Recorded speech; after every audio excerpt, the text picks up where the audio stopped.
Hello ಎಲ್ರಿಗೂ ನಮಸ್ಕಾರ. ಹೇಗಿದ್ದೀರಾ? ಎಲ್ಲರೂ ಚೆನ್ನಾಗಿದ್ದೀರಾ?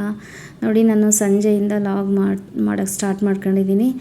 ನೋಡಿ, ಹಾಗೇ ಮೇಲೆ ಬಟ್ಟೆ ಒಣಗಾಕಿದ್ನಲ್ವ, ತಗೊಂಡೋಗೋಣ ಅಂತ ಬಂದಿದ್ದೆ. ಇನ್ನೂ ಸ್ವಲ್ಪ ಬಟ್ಟೆ ಹಾಕೋದಿತ್ತು, ಹಾಗೇ ಆಗಿಬಿಟ್ಟು ತಗೊಂಡೋಗೋಣ ಅಂತ ಬಂದೆ. ಎಲ್ಲ ಪರಿಸರ, ಎಲ್ಲ ನೇಚರೆಲ್ಲ ಗ್ರೀನಾಗಿ ಕಾಣಿಸ್ತಾ ಇತ್ತು. ನಮ್ಮ ಮನೆ ಮುಂದೆ ಯಾವಾಗಲೂ ಈ ಟೈಮಲ್ಲಿ ಈ ಥರ ಎಲ್ಲೋ ಕಲರ್ ಹೂ ಬಿಟ್ಟಿರುತ್ತೆ, ಮರಗಳೆಲ್ಲ ಗ್ರೀನ್ ಇರುತ್ತೆ, ನೋಡೋಕ್ಕೆ ಒಂಥರ ಖುಷಿ ಅನಿಸುತ್ತೆ. ಸೊ ಹಾಗಾಗಿ ನಾನು ಮೇಲೆ ಹೋಗ್ತಾ ಇರ್ತೀನಿ. ಹಾಗೆ ನೋಡಿಕೊಂಡು ಸ್ವಲ್ಪ ಹೊತ್ತು ಕಾಲ ಕಳೆದು ಬಂದೆ. ಆವಾಗ ಬಂದ ತಕ್ಷಣವೇ ಏನನ್ನಿಸ್ತು, ನನ್ನ ಅಡುಗೆ ಮನೆಗೆ ಹೋಗಿ ನೋಡ್ತೀನಿ. ನನ್ನ ಅಡುಗೆ ಮನೆ ಅಂತೂ ಸಿಕ್ಕಾಪಟ್ಟೆ ಗಲೀಜಾಗಿತ್ತು. ನೋಡಿ ಎಷ್ಟು ಕ್ಲೀನ್ ಮಾಡಿದ್ರು, ಬೆಳಗ್ಗೆಯಿಂದ ಕ್ಲೀನ್ ಮಾಡ್ಕೋತಿರ್ತೀವಿ, ಆದ್ರೂ ಅಲ್ಲೇದಲ್ಲೇ ಸಾಮಾನು ತೆಗ್ದಿರ್ತೀವಿ, ಅಲ್ಲೇದಲ್ಲೇ ಬಿಟ್ಟಿರ್ತೀವಿ. ಏನಾಯ್ತಪ್ಪ ಅಂದರೆ ಇವತ್ತು ಬೇರೆ ಒಬ್ಬ ಗೆಸ್ಟ್ ಬಂದಿದ್ದರು ನಮ್ಮ ಮನೆಗೆ. ಸೊ ಹಾಗಾಗಿ ನಾನು ಸಾಮಾನು ಹರಡಿದ್ದೆಲ್ಲ ಅಲ್ಲೇ ಬಿಟ್ಬಿಟ್ಟಿದ್ದೆ. ಸೊ ನನಗೆ ಅಡುಗೆ ಮನೆ ಸಾಮಾನು ಎಲ್ಲೆಲ್ಲಿ ತೊಗೊತೀನಿ ಅಲ್ಲಲ್ಲಿ ಇಟ್ಟರೆ ನನಗೆ ಖುಷಿ. ಇಲ್ಲ ಅಂತಂದರೆ ಎಲ್ಲೆಲ್ಲೋ ಇಟ್ಟರೆ ನನಗೆ ಅದ್ರ ಖುಷಿ ಸಿಗೋಲ್ಲ. ಸೊ ಅದಕ್ಕೆ ಎಲ್ಲ ಕ್ಲೀನ್ ಮಾಡ್ಕೊಳ್ಳೋಣ ಅಂತ ಹೇಳಿ ರೆಡಿ ಮಾಡಿಕೊಂಡೆ. ಸೊ ಯಾವ ಟೈಮಲ್ಲಿ ಅಂದರೆ ಹಾಲು ಕಾಯಿಸೋಕಿಟ್ನಲ್ಲ, ಸಂಜೆ ಹಾಲು ಕಾಯಿಸೋಕಿಟ್ಕೊಂಡೆ. ಆ ಟೈಮಲ್ಲೇ ಬೇಗ ಮಾಡ್ಕೊಂಬಿಡೋಣ ಬೇಗ ಅಂತ ನೋಡಿ, ಅಲ್ಲೇ ಸಾಮಾನಿದೆ, ಪ್ಲೇಟ್ ತೊಗೊಂಡಿದ್ದು ಎಲ್ಲ ಕಟ್ಟೆ ಒರೆಸಿರಲಿಲ್ಲ. ಸೊ ಹಾಗಾಗಿ ಕ್ಲೀನ್ ಮಾಡ್ಕೊಂಬಿಡೋಣ ಅಂತ ಹೇಳಿ ಕ್ಲೀನ್ ಮಾಡ್ಕೊಳೋಕ್ಕೆ ಸ್ಟಾರ್ಟ್ ಮಾಡಿದೆ. ನನಗೆ ಒಂದು ಹತ್ರ ಸಾಮಾನು ತೊಗೊಂಡಿರ್ತೀನಲ್ಲ, ನೆಕ್ಸ್ಟು ಅದು ಅದೇ ಪ್ಲೇಸಲ್ಲೇ ಇರಬೇಕು. ಸೊ ಅದನ್ನ ನೀಟಾಗಿ ಜೋಡಿಸೋದೇ ನನಗೊಂದು ಖುಷಿ ಅಡುಗೆ ಮನೆಯಲ್ಲಿ. ಹಾಗಾದರೆ ನಂಗೆ ಅಡುಗೆ ಮನೆಗೆ ಹೋಗಂಗಾಗುತ್ತೆ, ಅಡುಗೆ ಮಾಡೋಂಗಾಗುತ್ತೆ. ಇಲ್ಲ ಅಂದರೆ ಮಾಡೋಕ್ಕೆ ಇಷ್ಟ ಬರಲ್ಲ. ನೋಡಿ, ಇಲ್ಲಿ ಕೂಡ ಪಾತ್ರೆ ಸ್ವಲ್ಪ ತೊಳೆದಿಟ್ಟಿದ್ದೆ, ಆದ್ರೂ ಮತ್ತೆ ಸ್ಟಾಕ್ ಆಗಿತ್ತು. ಮಧ್ಯಾಹ್ನ ಊಟ ಮಾಡಿದ್ದು ಅವನ್ನೆಲ್ಲ ಅಲ್ಲೇ ಬಿಟ್ಟು ಹಂಗೆ ಇದು ಮಾಡಿದ್ದೆ. ಸೊ ದೀಪ ಕೂಡ ಹಚ್ಚಿದೆ ಸಾಯಂಕಾಲ, ದೀಪ ಕೂಡ ಹಚ್ಚಿಬಿಟ್ಟು ಆ ಟೈಮಲ್ಲಿ ಹಾಲು ಕಾಯೋಕೆ ಇಟ್ಟಿದ್ನಲ್ಲ. ಹಾಗೇ ಎಲ್ಲ ಫಿಶ್ ಟ್ಯಾಂಕ್ ಕೂಡ ನೀರು ಕ್ಲೀನೇ ಮಾಡಿರಲಿಲ್ಲ. ಅದು ನಾನು ಮಾಡಲ್ಲ ಬಿಡಿ, ನಮ್ಮ ಮನೆಯವ್ರು ಮಾಡ್ತಾರೆ. ನೋಡಿ, ಲೋಟ ಗೀಟ ಎಲ್ಲ ಅಲ್ಲೇ ಇತ್ತು. ನಡುಮನೆ ಕೂಡ ಎಲ್ಲೆದೆಲ್ಲ ಸಾಮಾನಾಗಿದ್ವು. ಸೊ ನೋಡಿ, ನಾನು ಎಷ್ಟೋ ಸರಿ ಪರೀಕ್ಷೆ ಮಾಡಿರ್ತೀನಿ. ಸೊ ನಮ್ಮ ಮನೆ ನೀಟಾಗಿ ಇಟ್ಕೊಂಡಾಗ ಯಾರೂ ಬರೋಲ್ಲ. ನನ್ನ ಮಗಳು ಓದ್ಕೋತಾ ಇದ್ಲು, ಆಲ್ಮೋಸ್ಟ್ ಅಲ್ಲಿ ಓದಿಸಿದ್ದೆ, ಎಕ್ಸಾಮ್ ಇದೆ ಅಂತೇಳಿ. ಹಾಗೆ ಒಂದು ಸತಿ ನೋಡ್ಕೋತಾ ಇದ್ಲು. ಎಷ್ಟೇ ಕ್ಲೀನ್ ಮಾಡಿದ್ರೂ ನಮ್ಮ ಮನೆಗೆ ಅವತ್ತಿನ ದಿನ ಯಾರೂ ಬರೋಲ್ಲ.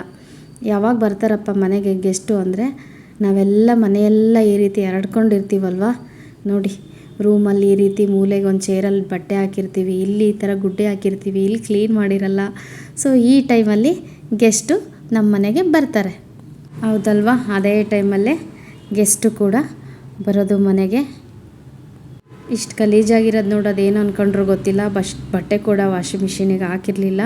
ಸೊ ಅಷ್ಟರೊಳಗೆ ನಾನು ಅಡುಗೆ ಮನೆ ಕ್ಲೀನ್ ಮಾಡ್ಕೊಳೋದ್ರೊಳಗೆ ಬಟ್ಟೆ ಕೂಡ ವಾಶ್ ಆಗಿಬಿಡುತ್ತೆ ಅಂತ ಹೇಳಿ ಮಿಷಿನಿಗೆ ಕೂಡ ಬಟ್ಟೆ ಹಾಕಿದೆ. ಸೊ ಆಲ್ರೆಡಿ ಒಂದೇನೋ ತೋರಿಸ್ತೀನಿ ನೋಡಿ, ಇಂಟ್ರೆಸ್ಟಿಂಗ್ ಇದೆ. ಸೊ ನಾನು ದೇವ್ರ ಮನೇಲಿ ಶುಕ್ರವಾರ ಪೂಜೆ ಮಾಡ್ತೀವಲ್ವ ಲಕ್ಷ್ಮಿಗೆ. ಸೊ ದೀಪ ಕೂಡ ಹಚ್ಚಿದ್ದೆ. ನಾವು ಪ್ರತಿ ಹುಣ್ಣಿಮೆ ಇಲ್ಲ ಆ ಹುಣ್ಣಿಮೆ ದಿನ ಚೇಂಜ್ ಮಾಡ್ತೀವಿ, ಗೌರಿ ಇಟ್ಟಿರ್ತೀವಲ್ವ, ಕಾಯಿನ ಚೇಂಜ್ ಮಾಡಿಬಿಟ್ಟು ಬೇರೆ ಕಾಯಿ ಇಡ್ತೀವಿ. ಪ್ರತಿ ಸತಿ ನಾನು ನೋಡಿದಾಗೂ ಈ ಥರ ಮೊಳಕೆ ಬಂದಿರುತ್ತೆ, ಒಳ್ಳೆಯದು ಅಂತ ಹೇಳ್ತಾರೆ. ಸೊ ನೋಡೋಣ, ಲಕ್ಷ್ಮೀ ದೇವಿ ನಮಗೆ ದಯ ಪಾಲಿಸ್ತಾಳೆ ಅಂತ ಅಂದ್ಕೊಂಡಿದ್ದೀನಿ ಒಂದಲ್ಲ ಒಂದಿನ. ಸೊ ನೋಡಿ, ಪ್ರತಿ ಸತಿ ನಾನು ಹುಣ್ಣಿಮೆ ಚೇಂಜ್ ಮಾಡಿದಾಗ ಈ ರೀತಿ ಕಾಯಿ ಮೊಳಕೆ ಹೊಡೆದಿರುತ್ತೆ. ಸೊ ಅದನ್ನು ನಾನು ಊರಿಗೆ ಕಳಿಸ್ಬಿಡ್ತೀನಿ, ಮೊಳಕೆ ಹೊಡೆದಿರೋದನ್ನ. ಸೊ ನೋಡಿ, ಫೈನಲ್ಲಾಗಿ ಎಲ್ಲ ಕ್ಲೀನ್ ಮಾಡಿಕೊಂಡೆ. ನೋಡಿ, ಬಾಕ್ಸೆಲ್ಲ ಅಲ್ಲೆಲ್ಲ ಒರೆಸಿದೆ, ಮೇಲೂ ಕೂಡ ಕ್ಲೀನ್ ಮಾಡಿ ಇಟ್ಕೊಂಡಿದ್ದೆ. ಎಲ್ಲ ಎಷ್ಟೇ ಕ್ಲೀನ್ ಮಾಡಿದರೂ ಧೂಳಿರುತ್ತೆ. ಡೈಲಿ ಕ್ಲೀನ್ ಒರೆಸ್ತಾ ಇರ್ತೀನಿ, ಆದರೂ ಹಾಗೆ ಆಗುತ್ತೆ. ಸೊ ಅದನ್ನು ಕೂಡ ಎಲ್ಲ ಕ್ಲೀನ್ ಮಾಡಿಕೊಂಡು, ಕೆಳಗೂ ಕೂಡ ಬಾಕ್ಸ್ ಈ ಶೆಲ್ಫ್ಸು ಕ್ಲೀನ್ ಮಾಡಿಕೊಂಡು ಫೈನಲ್ಲಿ ಈ ರೀತಿ ಇಟ್ಕೊಂಡೆ. ನಾವು ನೀರು ಸ್ಟೀಲಿನ ಟ್ಯಾಂಕಲ್ಲೇ ಹಾಕ್ಕೊಂಡು ಕುಡಿಯೋದು. ಫಿಲ್ಟ್ರ್ ಇದೆ, ಬಟ್ ಪ್ಲಾಸ್ಟಿಕ್ಕಿಂದ ಯೂಸ್ ಮಾಡೋದು ಬೇಡ, ನೀರಿಂದ ಇದಿರುತ್ತೆ ಅಂತ ಹೇಳಿ ನಮ್ಮ ಮನೆಯವರು ಈ ರೀತಿ ಟ್ಯಾಂಕ್ ತೊಗೊಂತಿದ್ದಾರೆ. ಇದಕ್ಕೆ ಸ್ಟಾರ್ಟ್ ಮಾಡ್ಕೋತೀವಿ. ಫೈನಲಿ ನಾನು ಅಡುಗೆ ಮನೆ ಇವತ್ತು ಸಂಜೆ ಒಂದು ಅರ್ಧ ಗಂಟೆ ಒಳಗೆ ಇಷ್ಟೆಲ್ಲ ಕ್ಲೀನ್ ಮಾಡಿಕೊಂಡೆ. ಸಿಂಕು ಕ್ಲೀನ್ ಮಾಡಿಕೊಂಡೆ, ಅಲ್ಲೂ ಕೂಡ ಕ್ಲೀನ್ ಮಾಡಿಕೊಂಡು, ಈ ಕಡೆ ನೆನ್ನೆ ಪಡ್ ಮಾಡಿದ್ದೆ ಅಲ್ವಾ, ಆ ಪಡ್ ಕೂಡ ತೆಗೆದು ತೊಳೆದಿಟ್ಟೆ ಹಂಚನ್ನು. ಈಗ ಎಲ್ಲ ಟೋಟಲಿ ಅಡುಗೆ ಮನೆ ಕೆಲಸ ಸಂಜೆದು ಮುಗೀತು. ಇನ್ನು ನೈಟು ಊಟಕ್ಕೆ ರೆಡಿ ಮಾಡಬೇಕು, ಅದನ್ನು ಮಾಡಿದರೆ ಫೈನಲಿ ಮುಗೀತು. ನೋಡಿ, ನನಗೆ ಈ ರೀತಿ ಅಡುಗೆ ಮನೆ ಕ್ಲೀನಾಗಿ ಶೆಲ್ಫಲ್ಲಿ ಆಯಾ ಸಾಮಾನು ಅಲ್ಲಲ್ಲಿದ್ದರೆ ಅಡುಗೆ ಮಾಡೋಕ್ಕೆ ಇಂಟ್ರೆಸ್ಟ್ ಬರುತ್ತೆ. ಫೈನಲಿ ನಮ್ಮ ಹೆಣ್ಮಕ್ಳಿಗೆಲ್ಲ ಕೋಪ ತರಿಸೋ ಇನ್ನೊಂದು ವಿಚಾರ ಅಂದರೆ, ಇಷ್ಟೆಲ್ಲ ಕ್ಲೀನ್ ಮಾಡ್ಕೊಂಡಿರ್ತೀವಲ್ವ, ಆದರೂ ಕೂಡ ಸಿಂಕೆಲ್ಲ ತೊಳೆದು ಇಟ್ಟ ಮೇಲೆ ಮತ್ತೆ ಸಿಂಕಿಗೆ ಈ ಥರ ಎಕ್ಸ್ಟ್ರಾ ಪಾತ್ರೆಗಳು ಬಂದಾಗ ನೋಡಿ, ನನ್ನ ಮಗಳು ತೆಗ್ದಿರಲಿಲ್ಲ ಲಂಚ್ ಬಾಕ್ಸು, ಮತ್ತು ನಮ್ಮ ಸಿಂಕ್ ಫುಲ್ ಆಯಿತು ನೋಡಿ.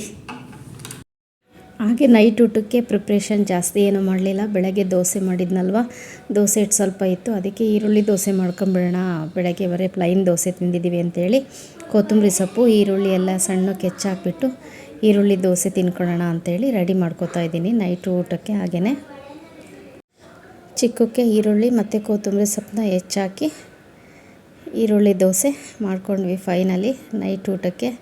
ಊಟದ ಟೈಮ್ ಬೇರೆ ಅಷ್ಟೊತ್ತಿಗೆ ಆಯಿತು, ಸ್ವಲ್ಪ ಓದಿಸಿದೆ. ಸೊ ಆ ವಿಡಿಯೋ ನಿಮ್ಗೆ ಮಾಡೋಕ್ಕಾಗಲಿಲ್ಲ ಓದಿಸೋದನ್ನೆಲ್ಲ, ಸೊ ಫೋನೆಲ್ಲ ಸೈಡಿಗೆ ಎತ್ತಿಟ್ಟಿರೋದ್ರಿಂದ.